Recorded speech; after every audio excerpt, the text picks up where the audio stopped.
देर रात अजय जब सो रहा था, तब खिड़की के पास कुछ आवाज सी होती है, मानो जैसे कोई खिड़की की तरफ से ऊपर आ रहा हो। थोड़ी ही देर बाद वो बंदर उसकी खिड़की के बाहर आ जाता है। वो अजय के पास आने के लिए आगे बढ़ता है।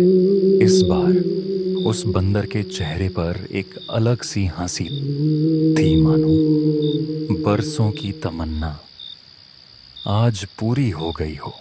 फिर वो बंदर अजय के पास बैठ जाता है और उसे देखने लगता है।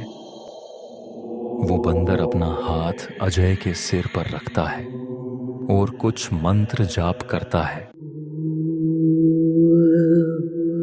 देखते ही देखते ये बात पूरे गांव में फैल गई। सेठ ने उसे इस जुर्म की सजा के लिए पेड़ पर बांध दिया और चारों तरफ आग लगा दी।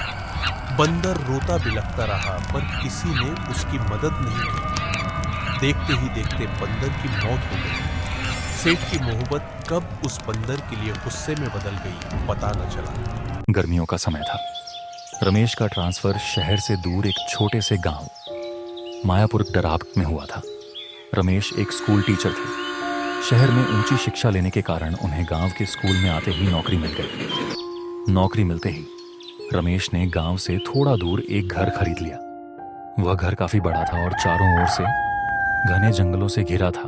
उस घर के बारे में लोगों की कई तरह की राय थी। कई लोग तो ऐसा भी कहते थे कि उस घर में रहस्यमयी काली शक्तियों का वास है।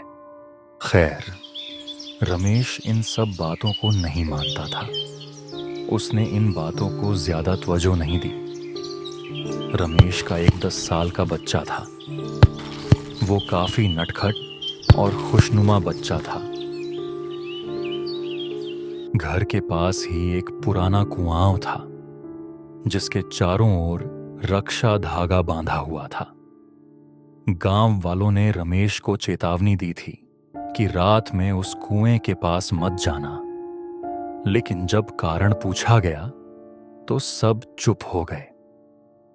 एक दिन अजय घर के बाहर अपनी बॉल से खेल रहा था। खेलते खेलते उसकी बॉल उस कुएं के पास जा पहुंची।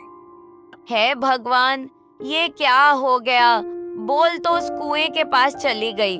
पिताजी ने तो मना किया है उस कुएं के पास जाने को। अब मैं क्या करूं? कुछ समझ भी नहीं आ रहा। वैसे यहाँ कोई दिखाई तो नहीं दे रहा। एक काम करता हूँ, जल्दी से जाकर बॉल को ले आता हूँ, इससे पहले कि कोई आ जाए। अजय जैसे ही अपनी बॉल उस कुएं के पास से ले जाने पहुंचा, तभी अचानक उसकी नजर झाड़ियों में छिपे एक बंदर पर पड़ी। वह बंदर थोड़ा अजीब सा था। थोड़ा ढीला ढाला शरीर, काला सा, पर उसकी आंखें एकदम लाल कोहिनूर जैसे चमक रही थीं। ऐसा लग रहा था मानो वो कई वर्षों से वह बंदर बस उसी का इंतजार कर रहा हो। अजय घबराते हुए बोला, कौन हो तुम? तू यहाँ कहाँ से आया? मैंने तो तुझे कभी नहीं देखा। और ये तेरी लाल आंखें, मैंने तो आज तक ऐसा कोई बंदर नहीं देखा जिसकी लाल आंखें हों। बंदर ने अजय को कोई जवाब नहीं दिया। वो तो ऐसे ही बस अजय को देखता जा रहा था। फिर वह झाड़ियों से बाहर आया। तुम इस कुएं के पास क्या कर रहे हो? क्या तुम्हें पता नहीं ये कुआं कितना खतरनाक है? हम अब समझ आया, तुम शायद भूखे हो, तभी इतना कमजोर से मालूम पड़ते हो। रुको, मैं अभी तुम्हारे लिए घर से कुछ लेकर आता हूँ। अजय भागकर उस बंदर के लिए एक केला लेकर आ गया। उसने वह केला उस बंदर को दिया।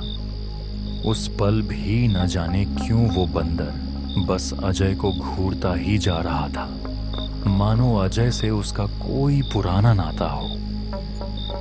अरे खाओ ना, शर्मा क्यों रहे हो? मुझे पता है तुम भूखे हो, तभी कुछ हरकत नहीं कर पा रहे हो। चलो कोई नहीं, अगर तुम्हारा अभी मन नहीं है तुम बाद में खा लेना। मैं अभी चलता हूँ, बाद में मिलता हूँ। रात बहुत हो चुकी है, माँ मुझे बहुत डांटेगी। मैं तुमसे मिलने फिर आऊंगा। फिर अजय अपने घर की तरफ चल देता है और वह बंदर बस वहीं खड़ा उसे एकटक जाता हुआ देख रहा था। फिर अजय अपने घर चला जाता है और वह बंदर उसे वहां खड़ा घूरता रहता है। फिर अजय अपने बिस्तर पर जाकर लेट जाता है और उस बंदर के बारे में सोचकर न जाने कब गहरी नींद में सो जाता है। देर रात अजय जब सो रहा था तब खिड़की के पास कुछ आवाज सी होती है, मानो जैसे कोई खिड़की की तरफ से ऊपर आ रहा हो। थोड़ी ही देर बाद वो बंदर उसकी खिड़की के बाहर आ जाता है। वो अजय के पास आने के लिए आगे बढ़ता है। इस बार उस बंदर के चेहरे पर एक अलग सी हंसी थी, मानो बरसों की तमन्ना आज पूरी हो गई हो। फिर वो बंदर अजय के पास बैठ जाता है और उसे देखने लगता है। वो बंदर अपना हाथ अजय के सिर पर रखता है और कुछ मंत्र जाप करता है। सुबह सुबह जब अजय उठता है तो उसे सर में कुछ दर्द महसूस होता है, मानो कोई बड़ा बर्तन उसके सर पर रख दिया हो। अरे ये मेरे सिर में इतना दर्द क्यों हो रहा है?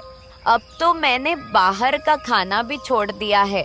माँ को पता लगेगा तो वो मुझे मारेगी।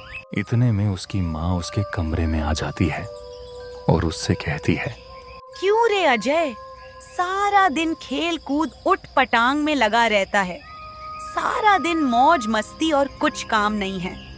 आने दे तेरे पापा को, उनसे कहकर तुझे डांट लगवाती हूँ। इन बाप बेटों ने जीना हराम कर रखा है। न खुद चैन से बैठते हैं, न मुझे ही बैठने देते हैं। अजय अपनी माँ की बात सुनना तो चाहता था, पर अजय के कान में बस वो मंत्र जाप ही चल रहा था जो रात उस बंदर ने उसके कान में कहा था।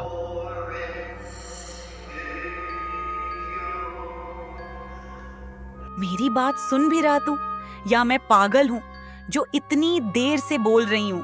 ये आज कल के लड़के न सुनते हैं और ना ही माँ बाप को कुछ समझते हैं। अजय पूरा दिन अपने कमरे से बाहर नहीं निकलता। वो पूरा दिन अपने कमरे में ही पड़ा रहता है। एक रात जब अजय अपने कमरे में सो रहा था, वो बंदर अजय के पास आता है और जैसे ही वो बंदर उसके सिर पर हाथ रखता है, अजय की नींद खुल जाती है। अरे तुम कहाँ चले गए थे दोस्त? तुम्हें पता है मैं तुम्हें कितना याद करता था। तुम्हें पता है माँ मुझे कितना डांटती है, पर मेरा मन किसी भी चीज में नहीं लग रहा था। अब तुम आ गए हो, सब अच्छा लग रहा है। तुम एक अच्छे लड़के हो अजय। सब लोग तुमसे चिढ़ते हैं, इसलिए तुम्हें सब लोग डांटते हैं। तुम्हें उनकी कोई बात नहीं माननी चाहिए। मैं तुम्हें सबसे ताकतवर बना दूंगा। अरे तुम तो बोल सकते हो, मुझे नहीं पता था कि बंदर बोल भी सकते हैं। मुझे पिताजी ने कभी बताया ही नहीं। बहुत से राज ऐसे हैं जो तुमसे छिपाए गए हैं। मैं तुम्हें वो सब बताऊंगा। क्या तुम्हें मेरा दोस्त बनना है तो तुम्हें मेरा एक काम करना होगा। मेरा कोई भी दोस्त नहीं यहाँ जिसके साथ मैं खेल सकूं। माँ भी मुझे कहीं जाने नहीं देती। मुझे तुम्हारा दोस्त बनना है। मैं सब काम करूंगा तुम्हारा। उस बंदर की बातें अजय जैसे बच्चे की मासूम दिल में घर कर गई और कुछ दिन बाद अजय की माँ अजय के कमरे में आती है और उससे कहती है, क्यों रे अजय, सारा दिन खेल कूद उठ पटांग में लगा रहता है। सारा दिन मौज मस्ती और कुछ काम नहीं है। आने दे तेरे पापा को, उनसे कहकर तुझे डांट लगवाती हूँ। इन बाप बेटों ने जीना हराम कर रखा है। न खुद चैन से बैठते हैं, न मुझे ही बैठने देते हैं। चल अब जल्द से जल्द तैयार हो जा। आज मैं तेरी एक नहीं सुनने वाली। आज मैं तुझे मंदिर लेकर ही जाऊंगी। अजय अपनी माँ की बातों का कोई जवाब नहीं देता। वो तो बेसुध की तरह बैठा रहता है, मानो कोई बात अजय के मन में घर कर गई हो, जो उसे अंदर ही अंदर खाई जा रही थी। सुमित्रा उसको जबरदस्ती मंदिर ले जाती है, न चाहते हुए भी। अजय को अपनी माँ के साथ जाना पड़ता है।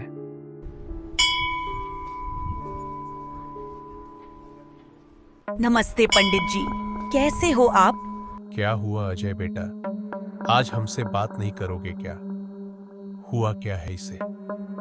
सुमित्रा, पहले तो ये बहुत शरारत करता था, अब इसे क्या हुआ? क्या हुआ अजय बेटा, आज हमसे बात नहीं करोगे क्या? हुआ क्या है इसे? सुमित्रा, पहले तो ये बहुत शरारत करता था, अब इसे क्या हुआ? पता नहीं पंडित जी, पहले तो कभी अजय ऐसा नहीं था। हमेशा से हर चीज में अच्छा था, पर ना जाने कुछ दिन से बस अपने कमरे में चुपचाप पड़ा रहता है। कुछ कहते हैं तो उल्टा हम पर ही गुस्सा करता है। और आज कल बस पता नहीं किस दोस्त से बात करता रहता है। मुझे तो कुछ समझ नहीं आ रहा। माँ, मेरे दोस्त को कुछ मत बोलिए, वो बहुत अच्छा है, आपसे भी अच्छा। आप तो मुझे उस कुएं के पास भी नहीं जाने देती, पर मेरे दोस्त ने मुझे कभी नहीं रोका। वो मेरे साथ हमेशा खेलता है। मुझे नहीं बात करनी आपसे, आप बहुत गंदी हो माँ, मैं जा रहा हूँ यहाँ से। फिर अजय दौड़ता हुआ घर चला जाता है। ये अजय को क्या हो गया? ये तो कभी इस तरह से बात नहीं करता था सुमित्रा बेटी। और ये किस दोस्त की बात कर रहा है? कौन है ये दोस्त? क्या वो उस कुएं के बंदर की बात कर रहा था? मैं कुछ समझ ही नहीं। आप किस बंदर की बात कर रहे हो? मैंने तो कोई बंदर नहीं देखा। तुम्हें नहीं पता सुमित्रा बेटी, बरसों पहले यहाँ एक धनी सेठ रहा था। उस धनी सेठ के पास एक बंदर था। बंदर बहुत समझदार था। सेठ का सारा हिसाब किताब वह बंदर ही करता था। मालिक भी उस बंदर से बहुत प्यार करता था, अपनी जान से भी ज्यादा। पर वक्त के साथ सब बदल जाता है। धीरे धीरे वो बंदर अब बूढ़ा हो चला था। मालिक भी अब कम ही उस बंदर से बातें करता था। सेठ अपने हिसाब किताब के लिए शहर से एक अकाउंटेंट ले आया, जो बात बंदर को बिल्कुल अच्छी नहीं लगी। उसने बदला लेने की ठान ली। एक रात जब सब सो रहे थे, बंदर ने अनाज वाले कमरे में आग लगा दी, जो कि उसके मुंशी ने देख ली। मुंशी ने जाकर वो बात सेठ को बता दी और सब उस बंदर को पागल समझने लगे। देखते ही देखते ये बात पूरे गांव में फैल गई। सेठ ने उसे इस जुर्म की सजा के लिए पेड़ पर बांध दिया और चारों तरफ आग लगा दी। बंदर रोता बिलखता रहा, पर किसी ने उसकी मदद नहीं की। देखते ही देखते बंदर की मौत हो गई। सेठ की मोहब्बत कब उस बंदर के लिए गुस्से में बदल गई, पता न चला। अरे सुमित्रा बेटी, तुम नहीं जानती कि अजय किस मुसीबत में है। अगर अभी हमने कुछ नहीं किया तो काफी देर हो जाएगी। मुझे अब भी अपने बेटे को ढूंढना होगा। आखिर कहाँ गया होगा वो? पंडित जी, मेरी मदद कीजिए। अब आप ही मेरी मदद कर सकते हैं। आखिर कहाँ गया होगा अजय? और वो बंदर, क्या अभी भी उस बंदर का साया अजय के साथ है? और उस बंदर का और कुएं का क्या रहस्य है? जानने के लिए चैनल को अभी सब्सक्राइब करें और वीडियो को लाइक करें।